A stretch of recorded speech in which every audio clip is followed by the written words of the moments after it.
Well, Solar Crisis was an interesting movie. I've worked on two movies of Solar, and they're titled. They're both bad movies.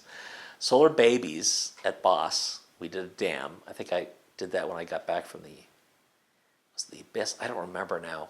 It might have been back from Aliens. Richard Edlund, who ran Boss Film, had I think he was in when he was in the Navy. Spent a few years in Japan. He really loves Japan, and at the time he had a lot of connections there. He's done commercials there because he's a visual effects guy. He won an Oscar, or two. So he somehow got hooked up with NHK, which is a big communications company there.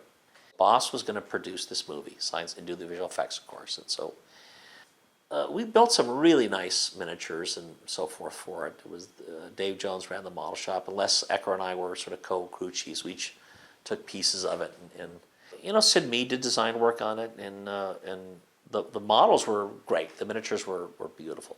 It was really nice work that we did at Boss. I did a little of it because I was a crew chief. Because again, as a crew chief, I do some stuff, but I had 4 to 8 people working on different things that I had to keep. I'd work a little bit and go make sure they're coming back from break. That's a big thing. Break's over. You got to get come from the outside drinking coffee and smoking cigarettes. Come on in, because my boss is looking at me, going, get those guys in here. So I did some stuff. I did some of the Chicago, which was a ship that goes to pick up the bomb from was no Sid Mead design from this asteroid, and this bomb was an antimatter bomb, and it was sort of the basis was a sphere, and it had this sort of stack. It looked like I don't know who designed it, but it looked like a layer cake, like it had a wedding cake stacked on top of a sphere. I wasn't nuts about the design, but whatever. And it had sort of a framework to hold it, to protect it, sort of a steel octagonal framework and shapes. And we tried to make it look technical. But at the very top of it was a monitor, and somehow it was loaded into this spaceship that was going to go into the sun. And that monitor poked out into the sort of flight deck, which was kind of odd, like, an intelligent computer that could converse and talk. It's this odd thing that the top of it would be a TV monitor that would stick into the cockpit. I just thought it was sort of a strange concept, but whatever. There was something where he was homesick, and we needed to get this bomb painted, and he was our painter. So they sent this bomb over to Ron's house, and it comes back, and I remember Dave Jones was running the shop, so they picked it up and brought it back, and Dave and I are looking at this. It was like a weird, weird collection of gaudy colors, and the paint job wasn't, I thought, did Ron do this? This doesn't look like his normal quality of work. It was like a little, not just, and anyway, he was on painkillers or something. He was like half out of his mind when he painted it, but the colors were weird, like psychedelic colors, and so I think he just repainted it when he got back. But so we figured next time, don't send stuff to Ron's house if he's on painkillers, because it's going to be weird. I have an interesting story about a Solar Crisis. It was obviously, yes, it was at Boss Film, and we built a ship, and also we built a bomb, a miniature of the bomb, which was going to get launched into the sun to change things. And about this time, I was having a real problem with my back, and I had to go to have surgery about halfway through the project. And when I got back, I was heavily medicated, but I went back to work, and they decided to bring the stuff to my studio here and let me work at home. So I ended up painting this bomb. I remember it was like I don't know, it's maybe 4 feet by 4 feet or 5 feet, and and it was a very utilitarian military kind of thing. But I painted it the way I painted the Enterprise, with all kinds of pearlescent colors. So when I finished it and they delivered it, The guys told me later on that it came into the shop and they opened up the crate and they all stood around shaking their heads. I think I reprimered it in a big hurry because we thought, oh, we can't show this to anybody. And then when he was better, yeah, because I don't think he saw it. I think it got painted. I think we painted over. I said, oh, it was bizarre, Ron. When Ron came in, I said it was weird. I think Dave Jones was the head of the model shop then, so they were going, Ron's on drugs. They had to completely repaint this thing because literally it was like pearlescent red and orange and yellow, and every little canister and container and pipe was a different color. It was totally psychedelic, 60s type paint job. And that may have been my last paint job at Boss Film, actually, come to think of it. And, personally, when it left, I thought it looked great. Hey, it was going into the sun. Solar Crisis was, and my wife was a camera operator on that too, and everybody used to walk around going, it's a crisis, it's a solar crisis. The Helios, that was it. Yeah, the Helios. That was a hell of a model. I mean, I had to look going, oh, it looks kind of like a Death Star to me, The guy spent 3 months building this thing. I mean, it was detailed. It was gorgeous. And Ron was our lead painter. Oh, you got 3 days to paint it. Well, I mean, if you want it dipped, flick, put it down, let it dry. That's great. But couldn't you give us, cut a week off their time and give it to us? Problem with being the painter, you're the last guy that touches the model.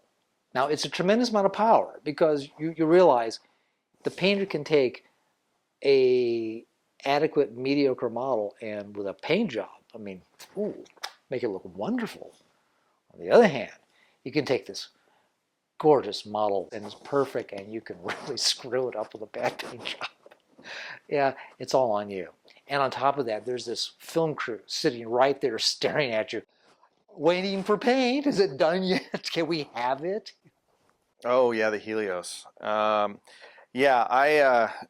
I think I got stuck with that because nobody else wanted to do it, and I was the young one, so they put me on doing all the plating on the Helios, and I think nobody else wanted to do it because it was a sphere, and so it's compound curve, so you can't just cut out flat plates and lay them on there. You have to cut them at a curve angle. Well, the flat plates don't conform very easily to a hemisphere, so we would take the fiberglass shell that we had made of the main structure and we vacuum formed styrene over that in different thicknesses, and then I would have to plot out in pencil all the panels and then hand cut all of them and then reapply them back onto the fiberglass.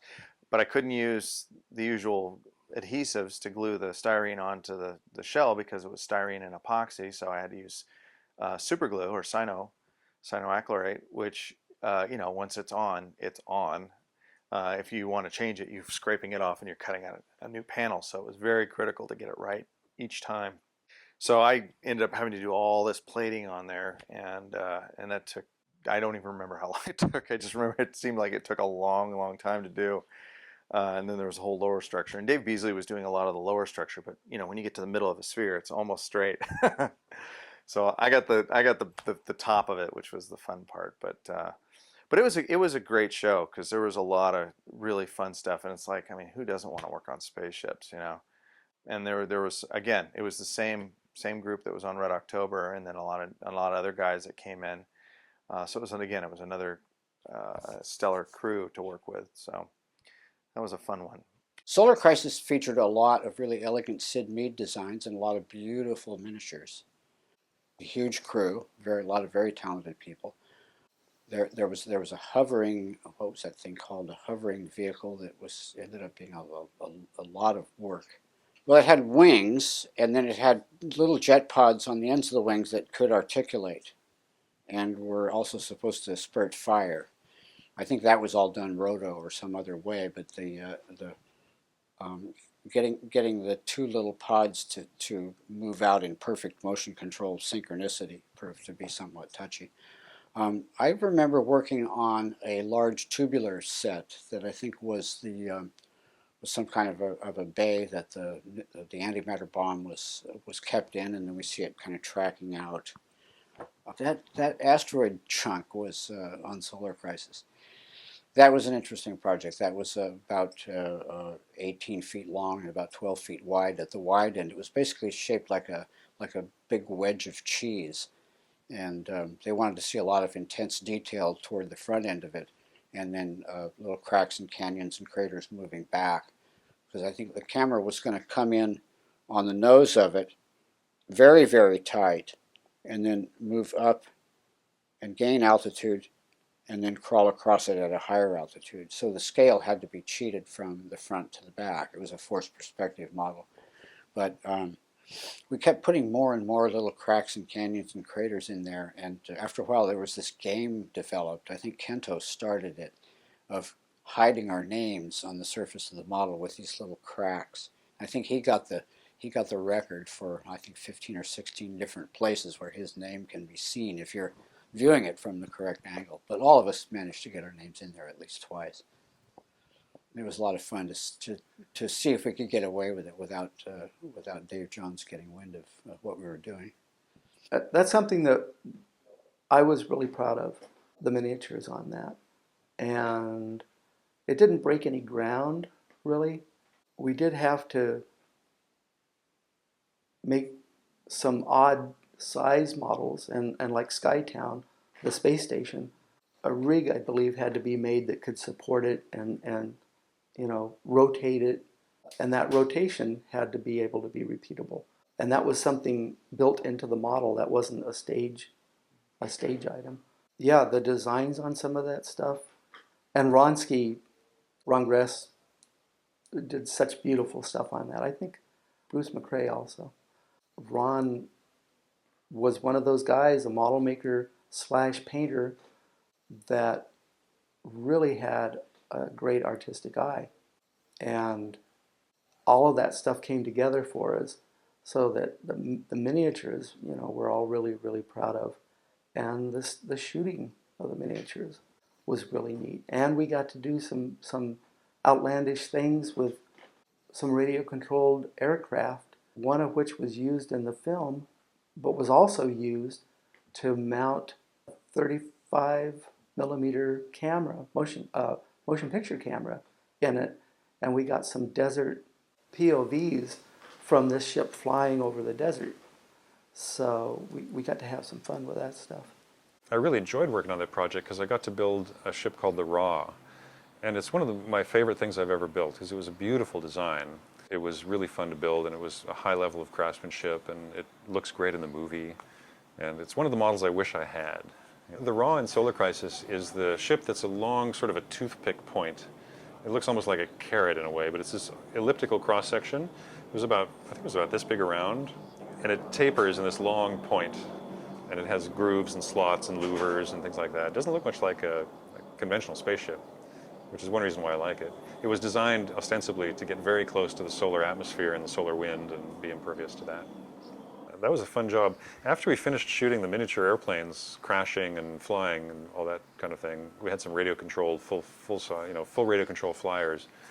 They realized that they could get some great aerial footage out of it by just taking one of the IMO cameras that we were using and mounting it in the cockpit of the airplane and flying it around with a remote switch and just shooting aerial footage from the airplane, from the radio-controlled airplane.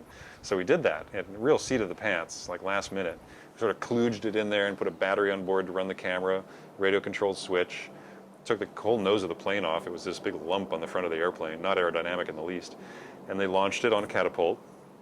These were target identification drones that we'd modified to look futuristic. And the guys flew them around and got some beautiful footage of Dumont dunes from these miniature aircraft that were designed to be photographed themselves.